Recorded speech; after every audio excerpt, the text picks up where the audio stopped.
Hola, hola, hola amigos, ¿qué tal? Un gusto saludarles, muy buenas tardes, días o noches a la hora que tengan la oportunidad de estar viéndonos.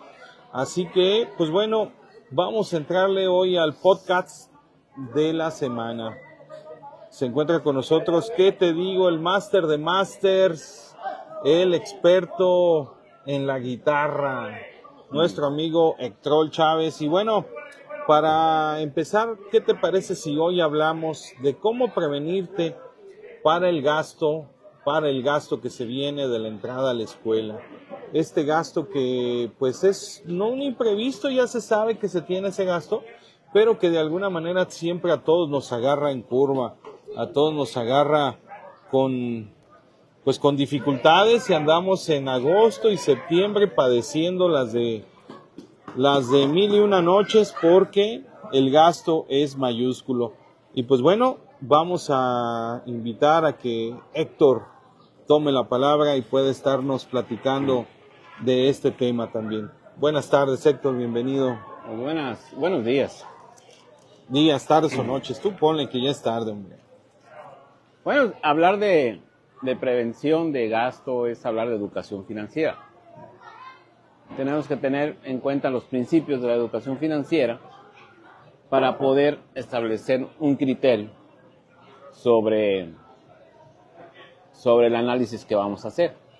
El primer criterio que tenemos que establecer es que en educación financiera, la primera ley es, si realmente quieres ser alguien económicamente solvente, pues no gastar más de lo que ganas. La fórmula de la riqueza. O sea, no gastar más de tu ingreso, ¿verdad? Aquí hay tema porque las personas no sabemos cuál es nuestro ingreso. Dependiendo el rubro o la actividad que hacemos, a veces no entendemos lo que es entre ganancia y lo que es venta, por ejemplo. Hay personas que consideran que tienen, por ejemplo, la tiendita de Don Pepe vende 1,000 pesos y puede pensar que esa venta son 1,000 pesos, son 1,000 de ganancia, son 1,000 de él. No funciona así, tenemos que ser muy claros en qué es nuestra actividad económica, cuál es nuestra ganancia de la actividad económica que tenemos. Hablando en el rubro de los músicos, por ejemplo, lo que te pagan en una tocada pues no es ganancia. O sea, ahí te están pagando porque tienes que pagar gasolina, tienes que pagar gastos, ¿no? Inclusive viáticos, hay desgaste de instrumentos, gastos de llantas, desgastes de vehículos, desgaste de... directos e indirectos. Así es. Entonces, tendríamos que entender qué es nuestro verdadero ingreso. Y en el caso de los comerciantes y todo eso, pues algunos lo entienden claramente que sus ventas no son las ganancias, ¿verdad? Pero hay gente que no lo entendemos y que es preciso a veces comentar. ¿Por qué no se da la educación financiera como materia en la escuela? Fíjate que pues, realmente es un concepto muy nuevo en Latinoamérica. Esto viene a raíz del capitalismo. El capitalismo nos obliga a tener educación financiera. Esto es hablar un poco de historia, de la política, la historia. Veníamos un poco de gobiernos asistencialistas, donde se consideraba que el gobierno tenía que solventar algunas cosas. Entonces llega el capitalismo, esos gobiernos capitalistas, como el de Estados Unidos o como los europeos, donde dicen, no, cada quien que genere su propia riqueza con sus posibilidades y a su manera de poder hacerlo. Es decir, o sea, dejemos de pensar en que yo te voy a solventar como gobierno todo lo que tú necesites.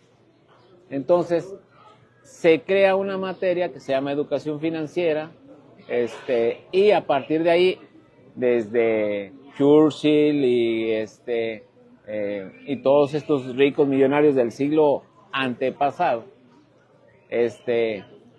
lo establecieron muy bien, ¿no? A principios del siglo XIX, pues empiezan a salir libros de cómo ganar amigos, Los pilares de la riqueza, y empiezan a salir una serie de libros de educación financiera que se vuelve más que una educación formal, se vuelve una educación personal. Y esta educación, los que llegaron a tener capitales grandes, sí se le daban esta formación a sus hijos, pero entre la comunidad, entre la gente normal, la gente trabajadora, obrera, autoempleado, pues no existía nada de esto. Por eso es que veíamos que había gente que trabajaba toda su vida y nunca lograba absolutamente nada. Como dijo Xochitl, de si llegaste a los 60 y no has hecho un patrimonio, pues bueno. Ese es un criterio de educación financiera. Es un criterio, no es absolutista, porque también la educación financiera también contempla las circunstancias. O sea, es decir, no es lo mismo nacer en México o nacer en Estados Unidos que nacer en África, ¿no? O en una aldea africana o en un lugar así muy aislado, donde las oportunidades económicas pues no son tan viables. Entonces, creo un poco desatinado el comentario de Xochitl, creo que fue más un arranque emocional, pero sí hay en parte, en cierta manera, es como un regaño para decir, ok, ya tienes educación financiera, llegaste a los 60 años y no hiciste un capital para sostenerte, pues está complicado. Sí, bueno, quiso hacer una comparativa de el asistencialismo que está manejando la 4T y quiso romper ese esquema diciendo que pues que tenías que tener un capital, pero realmente en México si no tenemos las bases, cómo educarnos, pues cómo vas a tener un capital si estás trabajando y no te alcanza. Y ahora, si no te alcanza para llegar al fin de mes, si no te alcanza para llegar a la quincena, si no te alcanza para llegar a la semana, pues muy difícil vas a poder acumular un capital y vas a tener que pedir un préstamo cuando viene esta necesidad tan fuerte que tenemos de libros, seguro de escuela, cuota de padres de familia, zapatos, uniforme, y ahí es donde se te junta todo y realmente se considera un problema, porque bueno, aparte de libros son juego geométrico de tal marca, colores de estos porque los otros no pintan, y ya la educación pues se convierte en un tema pues que ya no está al alcance de todo el mundo, por más pública que sea, pues ya lo público deja de ser público.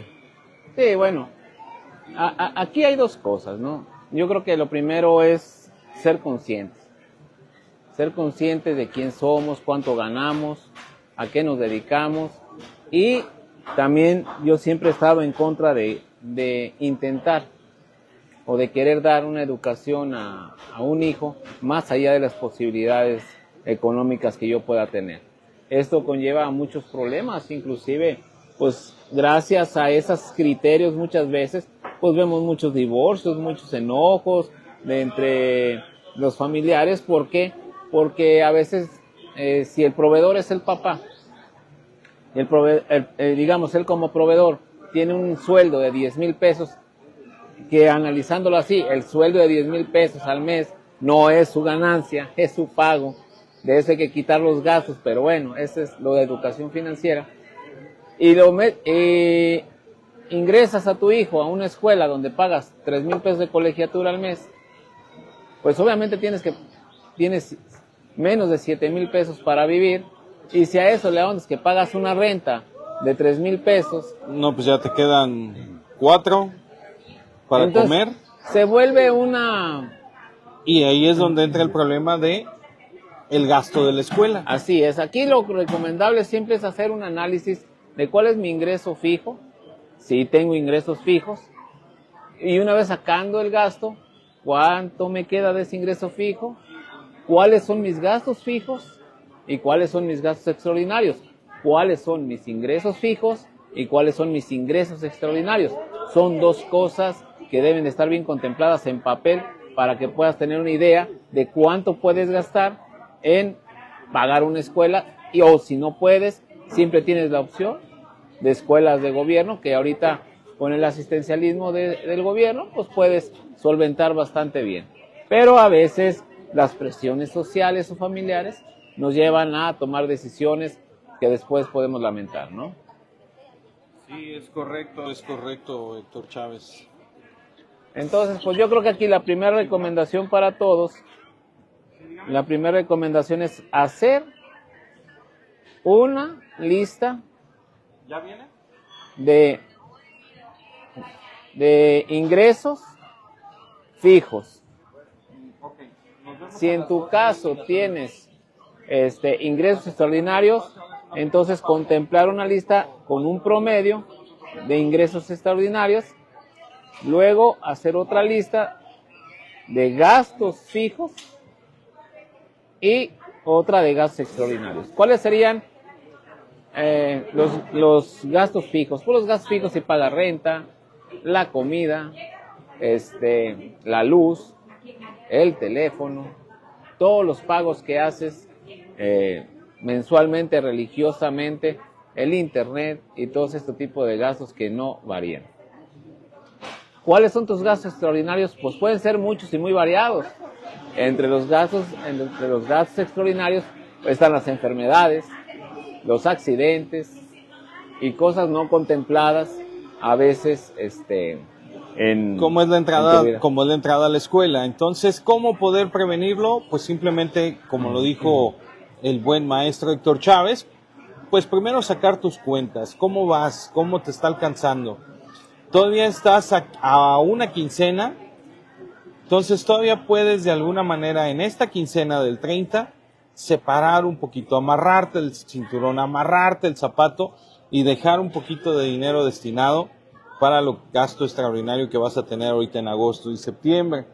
En la siguiente quincena de agosto tendrás que dejar una cantidad similar o mayor para poder solventar ese gasto que se te viene, que son, si están en privada, pues colegiaturas, inscripciones, si no, pues el cambio de uniforme, si cambia de grado, si cambia de escuela, pues el nuevo uniforme, los tenis, los zapatos, todo lo que conlleva esta parte. Así que, pues, irlo dosificando y a tratar de amarrarte lo más posible, pero lo más importante, como te lo dicen, es la educación financiera, y esta sola se aprende así, trabajando. Aprendes a nadar metiéndote al agua. Así que lo único que puedes hacer es ver cuánto estás gastando.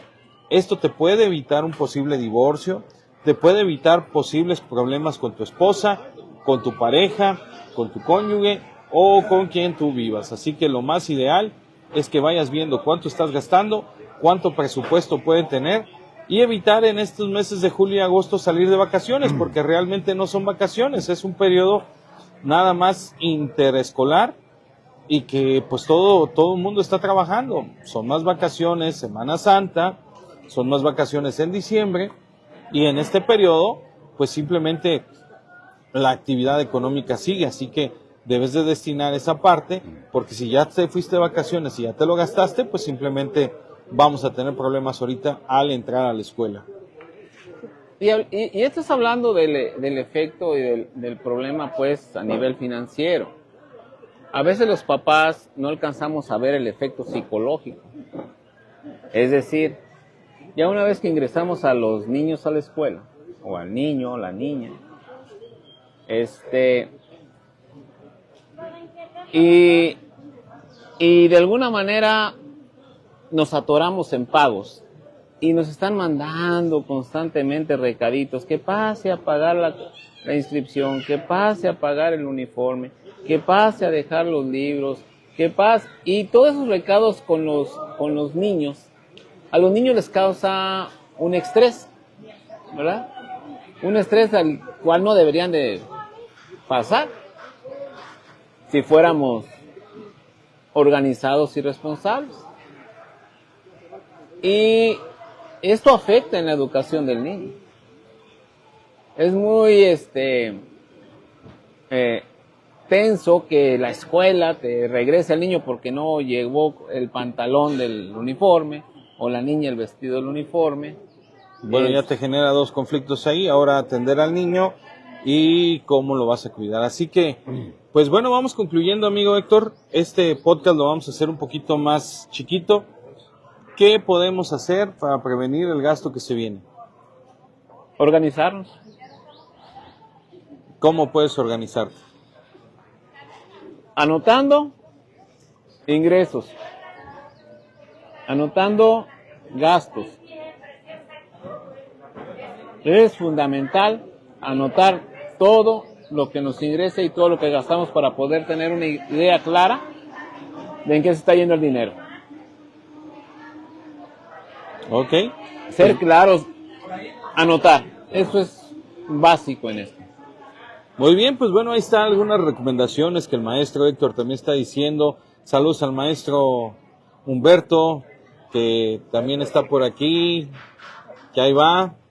Y bueno, ojalá te pueda servir estas ideas para este regreso a clases, que puedas estar primeramente viendo cuánto gastas y segundo, ir dosificándolo en las quincenas o pagos que te queden. De aquí a la entrada a clases puedas ir separando un poquito para que no tengas que endeudarte y para que no tengas que tener problemas financieros con la entrada a la escuela. Así que, amigos, pues este podcast quedó más cortito. Nos vemos. Hasta la próxima. Héctor Chávez, muchas gracias. Hasta luego, buen fin de semana.